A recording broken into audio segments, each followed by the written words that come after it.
to divide it into number one, cerebellar signs.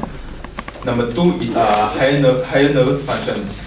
So for the cerebellar sign, actually most of the cerebellar sign you should already check during your cranial nerve examination and also during your peripheral nervous system examination already. But what I do now is I want to show you all the cerebellar signs, which you should only do when you suspecting patient has cerebellar syndrome. For example, for the head, right? So for the head, you check for, you ask the patient, okay, you look here, follow my finger. What you want to check? Nystagmus. So you check any nystagmus, or the special eye movement on the nystagmus. But what you do is, you don't go too far. If you go too far, it will stimulate the extreme gaze nystagmus, which is normal in normal people. So you don't go too far, remember. This is number one nystagmus. Number two is you check the patient's speech. So this one should happen when you start to conversation or taking history of the patient already. And in addition to elicit it better, you should start saying, ask patient to repeat some difficult words. Example, please repeat this. British Constitution. So you can see it's normal, right? Okay. If the patient has cerebellar syndrome, the speech will be like British Constitution. This so-called scanning speech. But you know, not everyone very good in English, so you should know some Malay version. So example, please ulang selepas saya Perlembagaan Malaysia. So you should check this kind of difficult words. With many syllables. So we finish with the head. So actually speech and the eye we check during cranial nerve examination already. Now you can check with the upper limbs. So upper limbs, what you can do is during the motor examination, you should observe hypotonia and hyporeflexia, which you should do, which Benita has shown us already. So we now check for some other one. Example, please put out your hand like this and close your eye. So you can see normal is okay like this, right? Okay, so we can put our hand. So in pathology example, you ask patient close the eye, then the hand will start to drift down, and there's a pronation of the hand. This is not cerebral side, this is pyramidal weakness. In cerebral side, there will be pronation also, but it will be going outwards. Why this happens? There's action of the antagonist muscle which prevent the updrifting of the muscle, the hand. So you can check for pronator drift. Second thing is you can check for rebound. So you can put your hand again like this. So what you do is you try to slightly push it down. Try to release your hand and push it down again. So you can see patient just move on like this. But if patient with cerebral sign, they've got this so-called rebound phenomenon is when you push it down, then it will excessively swing like this. Like this. It is rebound phenomenon. One more thing you can check is then two more things you can do for the upper arm. So so-called this is finger. This is nose. So you must teach your patient first. Your patient don't know neurology, so you must always teach your patient how to do first. So patient, can you Mr. Wong, can you hold out a finger? Okay. So now your finger touch my finger, and now touch back your nose. Repeat it again. Repeat continuously. This is so-called finger nose test. Then when patient already familiar already, okay, so you familiar already. So now you can try to do more distant away, and try to go other direction.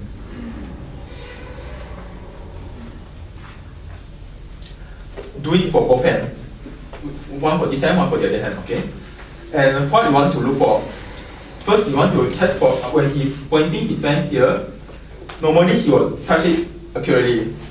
But if the patient keep missing the thing, this is called pass pointing, or the medical term called dysmetria.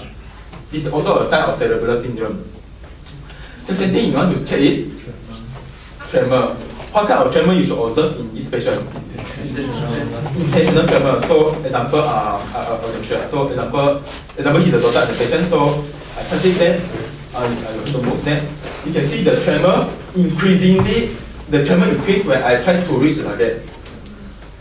Then increase when I try to touch my nose. But in the middle, it's like quite okay. Then when you want to reach the target, then it increases. It's called intentional tremor. You should know other type of tremor: resting tremor, postural tremor, and active tremor. And only intentional tremor is specific for more specific for cerebellar sign. So this fingernail test. Thank you. One more thing you want to check is rapid alternative movement. So how you can do it? For example, you teach the patient. A simple one is like this. Follow after me like this. Then like this. This is a simple one. But a more standard one is like this. Ask the patient draw your hand. Then put another hand put like this. Then like this. Do it faster.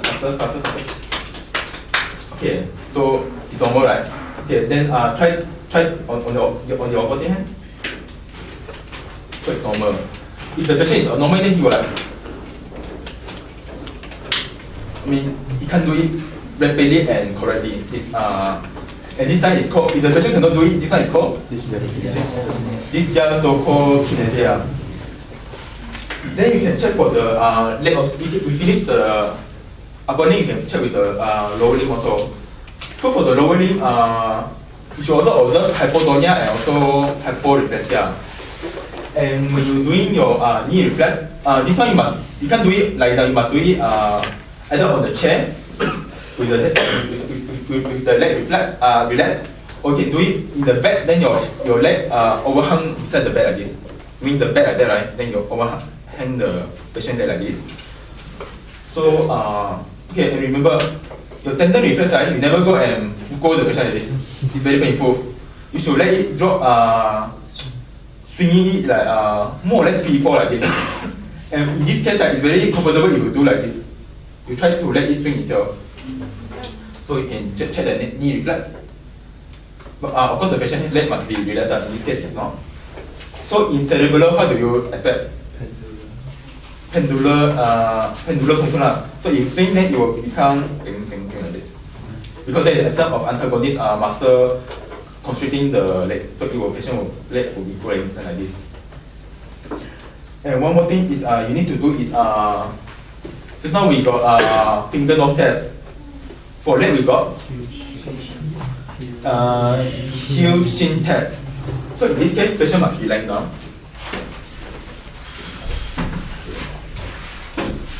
And again, patient don't know neurology. You must teach the patient how to do it properly.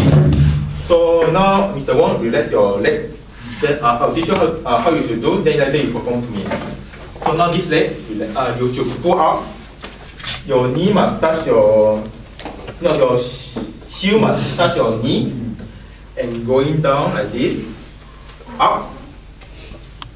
Then go back to the knee again, then like this.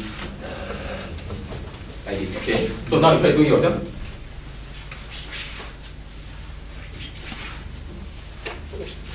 Try to do it on the other leg.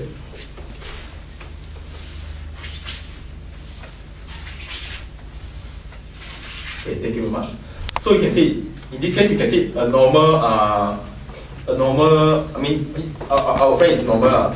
So if a normal, what you should observe? Remember just now we checked for fingernail test, we checked for pass pointing, and we check for intentional tremor. So in this case, you can check this thing also.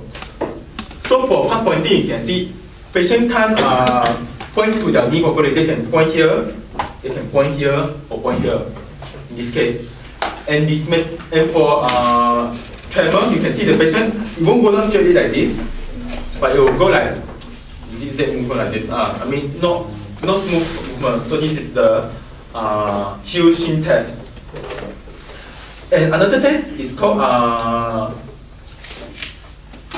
toe finger test, a finger toe test, but it's not commonly done, and I think it's not necessary, so I will not teach during this session.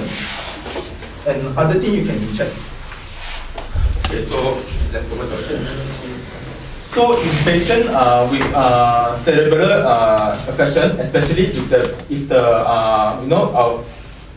two hemispheres and you got the middle part, the vermis, something like the middle part. Vermis. So if the vermis is the one specifically affected, what symptom it will cause? it will cause specifically truncal ataxia. So how do you check for truncal ataxia means imbalance, right? So how do you check for truncal ataxia?